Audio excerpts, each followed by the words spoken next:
नमस्कार, मैं हूं गौरव और ट्राई सिटी न्यूज में आप लोगों का स्वागत है। तो चलिए देखते हैं आज की मुख्य खबरें।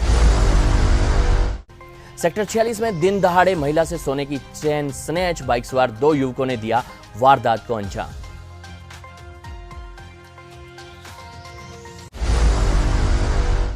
जो किसान जबरदस्ती पुलिस ने पकड़कर जेलों में किए हैं बंद, उन्हें छोड़ा जाए। अलग अलग संगठनों ने किसान के समर्थन में प्रदर्शन किया। पंचकुला क्राइम ब्रांच 19 ने 55 लाख की लूट के मामले में 3 आरोपियों को गिरफ्तार कर जिला अदालत में पेश कर पुलिस रिमांड पर लिया। अब खबरें विस्तार से। किसान आंदोलन अब जन आंदोलन बन चुका है, जहां इसे अब अलग अलग संस्थाओं का, लोगों का समूह का समर्थन भी मिल रहा है। इसी कड़ी में आज सेक्टर 17 प्लाजा में कई संगठनों के अलावा कॉलेज स्टूडेंट्स ने भी किसानों को समर्थन दिया और किसान आंदोलन को लेकर मोदी सरकार को जमकर कोसा और मोदी सरकार के खिलाफ नारेबाजी भी की। लोगों ने कहा कि जो बेगुनाह लोगों को पुलिस पकड़कर बदसलूकी कर रही है, उन्हें जल्द से जल्द रिहा किया जाए और पुलिस ना लड़का देखती है ना लड़की, जबरदस्ती बंद कर उन्हें यातनाएं दी जा रही हैं। आज जो आंदोलन किया जा रहा है वो दिशा रवि और जितने भी पॉलिटिकल प्रिजनर्स हैं उन सबके सॉलिडारिटी में किया जा रहा है। दिशा रवि खास करके इसलिए क्योंकि वो 21 साल की छोटी लड़की हैं जिनको एक ट्वीट करने के ऊपर, एक टूल किट शेयर करने के ऊपर सिर्फ ये मैसेज देने के लिए कि आप कोई भी आंदोलनों में ना जाएं, फार्मर्स प्रोटेस्ट में सॉलिडारिटी ना दिखाएं, बस एक मैसेज देने के लिए उनको अरेस्ट किया गया बैंगलोर से घर से ले जाके। और इनके खिलाफ हम सॉलिडारिटी में, सरकार के खिलाफ उनके साथ सॉलिडारिटी में हम खड़े होने के लिए ये प्रोटेस्ट हम ऑर्गेनाइज कर रहे हैं। अगर सरकार का ये कहना है कि उनके हक में है तो वो क्यों मानी हुई है कि हम इसको 3 साल पीछे कर देंगे, वो क्यों मानी हुई है कि इसमें संशोधन कर देंगे, वो क्यों मानी हुई है कि हम कोई भी संशोधन कर देंगे। अगर इतने ही हक में है तो फिर वो ना वापस ले 3 साल के लिए, ना संशोधन की बात करें। वो तभी करिए संशोधन की बात कि किसी तरीके से ये बिल पास हो जाए, क्योंकि ये हक में नहीं है। और अगर उनको कोई भी अमेंडमेंट या कितने भी साल वो रुकने के लिए तैयार हैं तो वो रद्द करें कानून और फिर साथ में किसानों के साथ मिलकर के कानून बनाएं, उनके साथ उनके बातचीत से, उनकी सहमति से। किसान आंदोलन का मकसद साफ था कि अगर किसान नहीं होंगे तो उन्हें खाना कैसे मिलेगा। और इसके अलावा उन लोगों की तस्वीर पर लिखा गया कि सरफरोशी की तमन्ना अब हमारे दिल में है, देखना है जोर कितना बाजुए खातिल में है। यहाँ पर आए लोगों ने कहा कि अभी हाल ही में दिशा नाम की लड़की को पुलिस ने जबरन पकड़ लिया और उसे यातनाएं दी जा रही हैं, जबकि उसका कसूर सिर्फ इतना था कि उसने किसानों के हक में एक ट्वीट किया था। हमारी मांग है कि उस लड़की को छोड़ा जाए और यह भी कहा है कि मोदी सरकार की यह धक्केशाही नहीं चलेगी। अब किसान के साथ आम आदमी भी जाग गया है। मोदी सरकार को सिर्फ अडानी और अंबानी का ख्याल है, बाकी आम इंसान का उनके साथ कोई लेना देना नहीं है। अब किसान के साथ आम आदमी भी खड़ा हो गया है। मोदी सरकार को काले कानून वापस ले लेने चाहिए, नहीं तो यह आंदोलन चलता रहेगा। और प्रदर्शनकारियों ने साफ कर दिया कि चाहे कुछ भी हो जाए, हमें कुर्बानी देनी पड़े, लेकिन यह काले बिल लागू नहीं होने देंगे। ਤੇ ਚੰਡੀਗੜ੍ਹ ਦਾ ਸਮਸਤ ਕਿਹੜਾ ਭਾਈਚਾਰਾ ਇਕੱਠਾ ਹੋਇਆ ਅੱਜ, ਇੱਕੋ ਹੀ ਸਵਾਲ ਆ ਸਾਡਾ ਵੀ ਜਿਹੜੀ ਸਾਡੀ ਨੂਰਦੀਪ ਕੌਰ ਆ, ਨੌਦੀਪ ਕੌਰ ਤੇ ਕਿਹੜੀ ਦਿਸ਼ਾ ਰਵੀ ਨੂੰ ਚੱਕਿਆ ਗਿਆ ਪਿਛਲੇ ਦਿਨੀ, ਤਾਂ ਉਹਦੇ ਅਸੀਂ ਵਿਰੋਧ 'ਚ ਹਾਂ। ਤੇ ਹੋਰ ਜੋ तमाम ਐਕਟਿਵਿਸਟ ਪਿਛਲੇ ਦਿਨੀ ਇਹਨਾਂ ਨੇ ਚੱਕੇ ਨੇ, ਅਸੀਂ ਉਹਦੇ ਵਿਰੋਧ 'ਚ ਹਾਂ, ਉਹਨਾਂ ਦੀ ਰਿਹਾਈ ਦੀ ਮੰਗ ਕਰਦੇ ਹਾਂ। ਤਾਂ ਪੁਲਿਸ ਕਸਟਡੀ ਦੇ ਵਿੱਚ ਜੋ ਉਹਨਾਂ ਨਾਲ ਬਦਤਮੀਜ਼ੀ ਹੋਇਆ, ਮਿਸਬਿਹੇਵ ਹੋਇਆ, ਉਹਦੀ ਅਸੀਂ ਨਿੰਦਿਆ ਕਰਦੇ ਹਾਂ। ਤਾਂ ਅਸੀਂ ਮੰਗ ਕਰਦੇ ਹਾਂ ਵੀ ਜਿਹੜੇ ਅਧਿਕਾਰੀਆਂ ਨੇ ਉਹਨਾਂ ਨਾਲ ਬਦਤਮੀਜ਼ੀ ਕਰੀ ਆ, ਉਹਨਾਂ ਤੇ ਬਣਦੀ ਕਾਰਵਾਈ ਹੋਣੀ ਚਾਹੀਦੀ ਹੈ। ਸਰਕਾਰ ਪੂਰਾ ਜ਼ੋਰ ਲਾ ਕੇ ਵੀ ਪਿਛਲੇ 80 ਦਿਨਾਂ ਦੇ ਵਿੱਚ ਇਹ ਗੱਲ ਕਿਸੇ ਨੂੰ ਕਨਵਿੰਸ ਨਹੀਂ ਕਰਾ ਸਕੀ।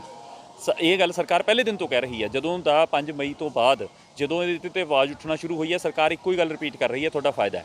ਸਾਰੇ ਲੋਕ ਉਹਨਾਂ ਨੂੰ ਕਹਿ ਰਹੇ ਨੇ ਫਾਇਦਾ ਗਿਣਵਾ ਦਿਓ, ਦੱਸ ਦਿਓ ਕੀ ਫਾਇਦਾ ਹੈ। ਇਹ ਕਾਨੂੰਨ ਹੈ ਹੀ ਨਹੀਂ ਕਿਸਾਨਾਂ ਵਾਸਤੇ, ਕਾਨੂੰਨ ਹੈ ਹੀ ਕਾਰਪੋਰੇਟ ਹਾਊਸਿਸ ਵਾਸਤੇ ਨੇ। ਤੁਸੀਂ ਕਿਸਾਨਾਂ ਨੂੰ ਖਤਮ ਕਰਨ ਵਾਸਤੇ ਕਾਰਪੋਰੇਟ ਹਾਊਸ ਨੂੰ ਮੂਹਰੇ ਲਿਆ ਰਹੇ ਹੋ, ਜਿਹਨੂੰ ਲੋਕ ਪਸੰਦ ਨਹੀਂ ਕਰ ਰਹੇ। ਸਿੰਪਲ ਗੱਲ ਹੈ।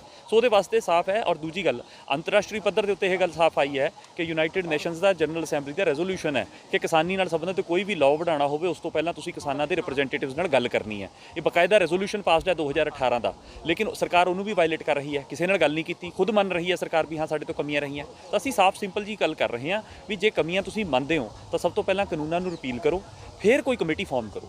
ਜੇ ਤੁਸੀਂ ਕੋਈ ਰਿਫਾਰਮਸ ਦੀ ਗੱਲ ਕਰਨੀ ਹੈ ਐਗਰੀਕਲਚਰ ਖੇਤਰ ਦੀ, ਤਾਂ ਫਿਰ ਉਸ ਤੋਂ ਬਾਅਦ ਰੱਦ ਕਰਨ ਤੋਂ ਬਾਅਦ ਕੋਈ ਤੁਸੀਂ ਕਮੇਟੀ ਫਾਰਮ ਕਰੋ, ਪੁੱਛੋ ਕਿਸਾਨਾਂ ਨੂੰ ਉਹਨਾਂ ਨੂੰ ਕੀ ਸਮੱਸਿਆਵਾਂ ਨੇ, ਫਿਰ ਉਹਦੇ ਮੁਤਾਬਕ ਉਹਨਾਂ ਦੀਆਂ ਸਮੱਸਿਆਵਾਂ ਹੱਲ ਕਰਨ ਵਾਸਤੇ ਜੇ ਕੋਈ ਲੋੜ ਹੈਗੀ ਹੈ ਕਾਨੂੰਨੀ ਤਬਦੀਲੀਆਂ ਦੀ, ਉਹ ਕੀਤੀਆਂ ਜਾਣੀਆਂ ਚਾਹੀਦੀਆਂ। सेक्टर 46 में दिन दहाड़े महिला से सोने की चेन स्नैच बाइक सवार 2 युवकों ने वारदात को अंजाम दिया। आरोपियों ने वारदात को उस वक्त अंजाम दिया जब महिला पार्क से घर लौट रही थी। वारदात सीसीटीवी कैमरे में कैद। पुलिस ने फुटेज कब्जे में लिया। पुलिस जांच में पीड़ित महिला बिलासपुर से बेटी से मिलने आई थी। चंडीगढ़ सेक्टर 34 थाना पुलिस ने दर्ज किया मामला। आरोपियों का नहीं लग पाया अब तक सुराग। इंडियन नेशनल लोकदल के प्रधान महासचिव अभय सिंह चौटाला ने पूर्व विधायक जसविंदर संधू के पुत्र गगनदीप संधू को घर वापसी करवाते हुए इनेलो में शामिल किया। उन्होंने कहा कि जितना सम्मान उन्हें पहले मिला था उससे भी ज्यादा सम्मान देंगे। साथ ही आम आदमी पार्टी की सोशल मीडिया की प्रभारी रेणु राणा को भी पार्टी में शामिल किया गया। जो सिर्फ थोड़े से समय के लिए हमें छोड़ करके हमारे से अलग हुए थे, आज फिर इन्होंने दोबारा से चौधरी देवीलाल जी की नीतियों में विश्वास व्यक्त किया है और आज फिर इंडियन नेशनल लोकदल पार्टी में नए सिरे से शामिल होकर के पार्टी को मजबूत करने का बीड़ा उठाया। मैं इनका स्वागत करता हूं। मैं भी नहीं बल्कि पूरी पार्टी फिर से इनका हार्दिक अभिनंदन करती है, स्वागत करती है। अभय चौटाला ने भाजपा जजपा गठबंधन सरकार पर हमला बोलते हुए कहा कि लॉकडाउन के दौरान 9 बड़े घोटाले किए गए, जिसमें सिर्फ 2 घोटालों की जांच की गई, एक रजिस्ट्री घोटाला और दूसरा शराब घोटाला। उनकी मांग शुरू से ही है कि इन घोटालों की जांच सीबीआई से करवाई जाए, लेकिन सरकार ने लीलापोती करते हुए इनकी जांच सीबीआई को नहीं दी। रजिस्ट्री घोटाले पर उन्होंने बोलते हुए कहा कि जांच में 300 से ज्यादा लोग दोषी पाए गए हैं। इस घोटाले में विभाग का मंत्री भी शामिल है। तहसीलदारों की नियुक्ति दलालों द्वारा पैसे लेकर बड़ी घोटाला किया गया। शराब घोटाले में भी सरकार ने लीपापोती करते हुए एसआईटी के बजाय एसईटी द्वारा जांच की, जिनके पास कोई अधिकार नहीं थे। इससे साफ साबित होता है कि मुख्यमंत्री आबकारी मंत्री को बचाना चाहते थे। एक तो रजिस्ट्री का जो घोटाला है, जिस रजिस्ट्री के घोटाले में 300 से ज्यादा लोग शामिल हैं और हमने कहा कि अगर इसकी निष्पक्ष जांच हो, अगर सीबीआई जांच करे, आज तो अधिकारियों पे ठीकरा फोड़ा जा रहा है। जहां अधिकारी इसमें दोषी है, वहीं इसमें मिनिस्टर भी उतना ही दोषी है। मिनिस्टर ने किसी भी एक तहसीलदार को कहीं जो पोस्टिंग हुई, बिना पैसे के एक भी पोस्टिंग उसमें नहीं की। सारी की सारी पोस्टिंग जब करी गई, हयात होटल के अंदर एक व्यक्ति को अपने दलाल के रूप में बैठा करके और तहसीलदारों को वहां पे बुलाया गया और वहां उनको कहा कि आपकी मनचाही पोस्टिंग करेंगे, लेकिन उसके लिए आपको पार्टी को पैसा देना पड़ेगा। और वहां पैसा लेकर के उनकी पोस्टिंग करी गई। जहां वहां रजिस्ट्री में ये घोटाला हुआ और पैसे का लेन देन हुआ, वहीं एक चीज अब तो बिल्कुल खुल करके सामने आ गई। जो एक्साइज का मामला था, जो शराब का घोटाला हुआ था, जब आप लोगों ने अपने टेलीविजन के माध्यम से, सोशल मीडिया के माध्यम से, अखबार से जब इस खबर को आपने छापा और दिखाया और जब हमने इस बात की मांग करी कि इसकी जांच होनी चाहिए, तो पहले तो जांच कराने में ही सरकार ने कैसे इसकी लीपापोती हो सके, उसके लिए होम मिनिस्टर ने तो एसआईटी का गठन किया और चीफ मिनिस्टर ने एसआईटी को बदल के एसआईटी का गठन कर दिया। जहां एसआईटी का गठन किया, उसी दिन ये साबित हो गया था कि मुख्यमंत्री कहीं ना कहीं अपने मंत्री को बचाना चाहता है। उनके इस्तीफे से किसानों पर पड़ने वाले असर पर पूछे गए सवाल पर उन्होंने कहा कि 3 मार्च को ऐलनाबाद में किसान महापंचायत होगी, वहां तिल फेंकने तक की भी जगह नहीं मिलेगी। उस दिन उनके इस्तीफे के मायने का पता चल जाएगा। उन्होंने कहा कि भाजपा के नेता पुलिस के घेरे से निकलते हैं, पुलिस सुरक्षा के बगैर भाजपा के मंत्री घर से बाहर नहीं निकल सकते। अब लोग उन्हें शादी तो दूर, दुख में भी अपने घर नहीं आने देंगे। उन्होंने कहा कि यह आंदोलन किसी खाप का नहीं है और न ही किसी जाति का है। यह आंदोलन पूरी दुनिया का जन आंदोलन है। उप मुख्यमंत्री के इस्तीफे को उनके पिता अजय चौटाला द्वारा अपनी जेब में रखने के बयान पर बोले कि अब जेल में हैं तो क्या इस्तीफा भी जेल में ले गए हैं। उन्होंने सरकार की गठबंधन पार्टी का नाम लिए बगैर कहा कि एक पार्टी बहुत तेजी से आगे बढ़ी थी, लेकिन उतनी ही तेजी से उसका अंत भी हो गया। मैं आपको आज एक इनविटेशन दे देता हूं आप सब जरूर आए। उसमें 3 तारीख को इलाहाबाद के अंदर किसान महापंचायत होगी और उस दिन उन्होंने मुझे भी वहां पे बुलाया है। आप आना, देखना। इलाहाबाद में तिल फेंकने को जगह नहीं मिलेगी, लाखों लोग उसमें आएंगे। मैं उम्मीद करूंगा कि आप जरूर समय निकालोगे। आपको साधन मैं दे दूंगा, आ जाना बस। आप ठहरने का इंतजाम भी कर दूंगा सारा। जो मैं खाने पीने का, ठहरने का, सब तरह का बंदोबस्त होगा। आप तो अपने अपने कैमरे कलम लेकर आ जाना बस। उस दिन आप देख लेना मेरे इस्तीफे का क्या असर है। और ये जो मेरे पे नुक्ताचीनी करते हैं, किसी एक आधी जगह जाके खड़े होकर तो दिखाए ना जाके कि हम किसान के समर्थक हैं। फिर देखो इनके साथ लोग क्या करते हैं।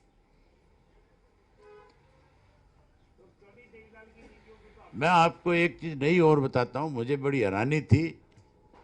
मैं आज से 3 दिन पहले कालका एक कार्यक्रम में होकर के वापस आ रहा था। विज साहब आ रहे थे अम्बाड़ा से। कोई चोर रास्ते से आते हैं, सड़क से नहीं आ सकते। 8 गाड़ियां पुलिस के साथ थी। यहां आतंकवादी रहते हैं क्या? है? क्या डर है विज साहब को? किसी ने थ्रेट दे रखी है? जो 8-8 गाड़ियां एक एक मंत्री को दे रखी है। कोई मिनिस्टर जो है इनका आज 8-10 गाड़ियों के काफिले के बिना चलता नहीं। ये सरकार के ऊपर लोगों की जो गाड़ी खून पसीने की कमाई जो है उसको अपने ऊपर लगा के बर्बाद कर रहे हैं कि नहीं कर रहे? सरकार अगर लोकप्रिय हो तो फिर मैं सारा दिन अकेला घूमता हूं नहीं। इनको क्या डर है?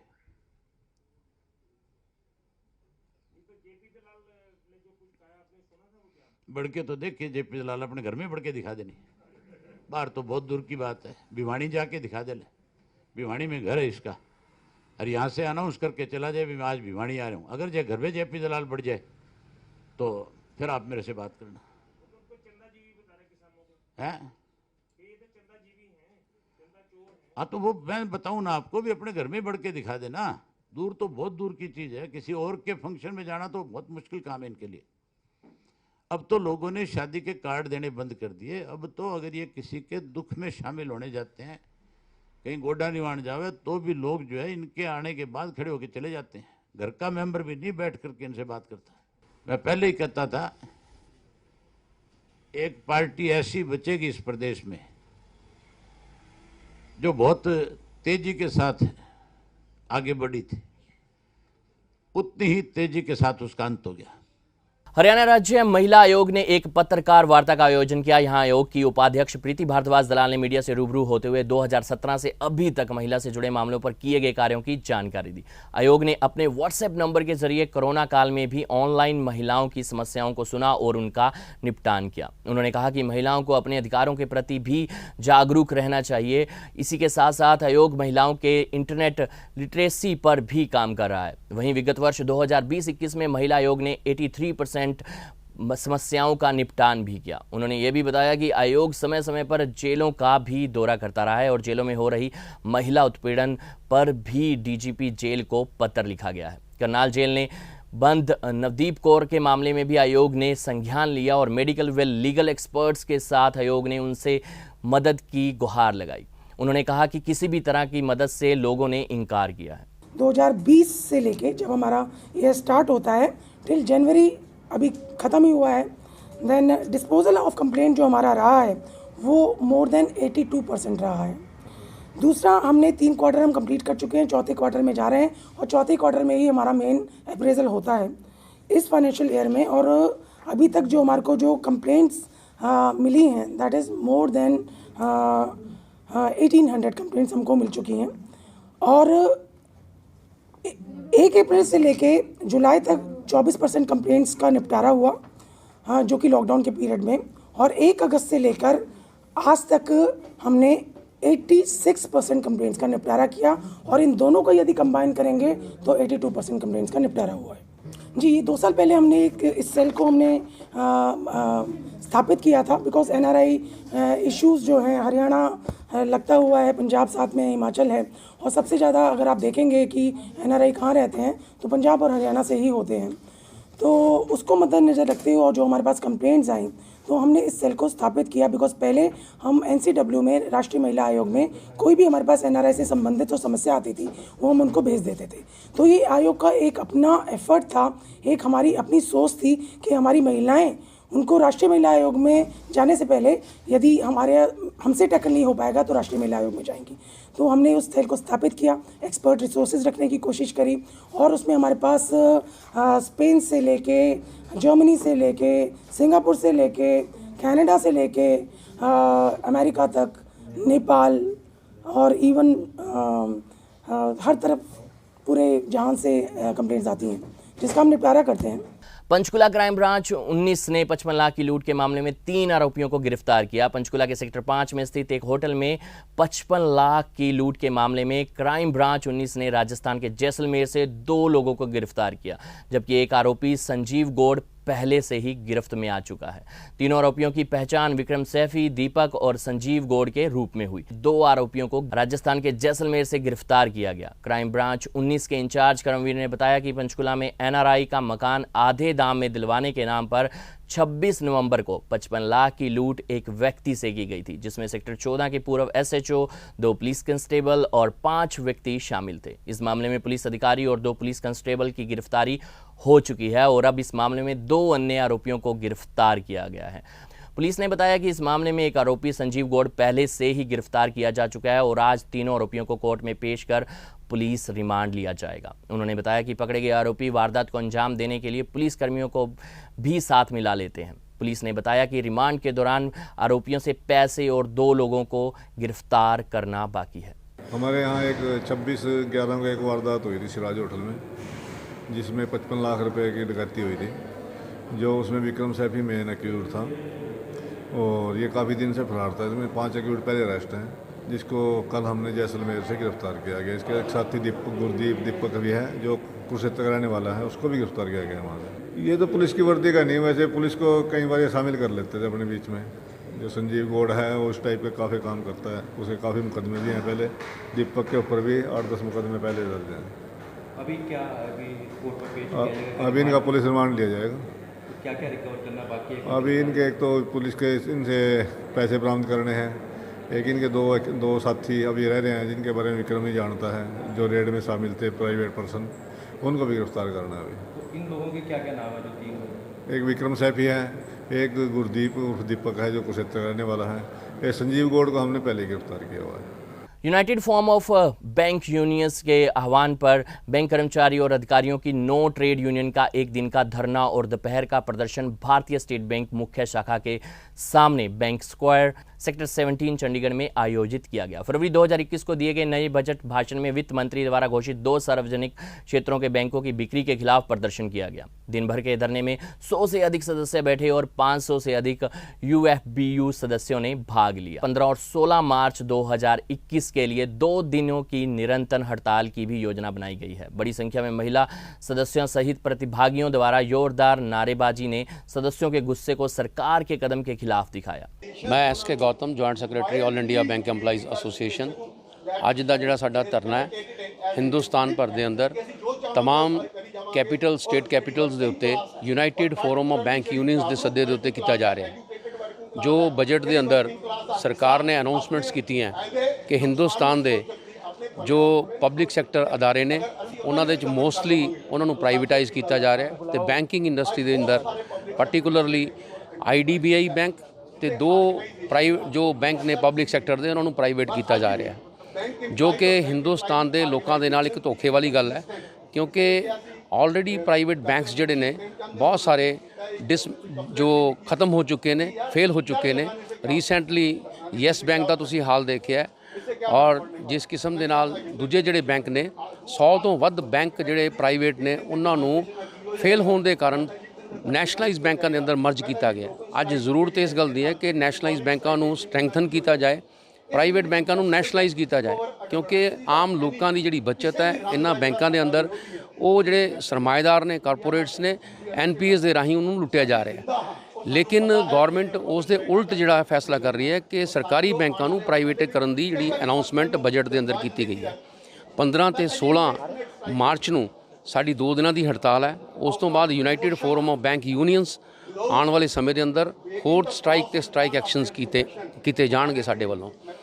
ਅਸੀਂ ਇਸ ਨੂੰ ਨਹੀਂ ਕਰਨਾ ਚਾਹੁੰਦੇ, ਲੋਕਾਂ ਨੂੰ ਇਨਕਨਵੀਨੀਅੰਸ ਹੋਏਗੀ, ਪਰ ਲੋਕਾਂ ਦੀ ਬਚਤ ਨੂੰ ਬਚਾਉਣ ਵਾਸਤੇ, ਲੋਕਾਂ ਦੀਆਂ ਸੇਵਿੰਗਸ ਨੂੰ ਜਿਹੜੀਆਂ ਇੱਕ ਕਸਟੋਡੀਅਨ ਦੇ ਤੌਰ ਦੇ ਉੱਤੇ ਸਰਕਾਰੀ ਬੈਂਕ ਉਹਨਾਂ ਦੀ ਰੱਖਿਆ ਕਰ ਰਹੇ ਨੇ, ਉਸ ਨੂੰ ਬਚਾਉਣ ਦੇ ਵਾਸਤੇ ਅਸੀਂ ਮਜਬੂਰ ਹੋ ਕੇ ਇਹ ਐਜੀਟੇਸ਼ਨ ਦੇ ਉੱਤੇ ਉਤਰੇ ਹਾਂ। तब तक के लिए हमें दें इजाज़त। नमस्कार।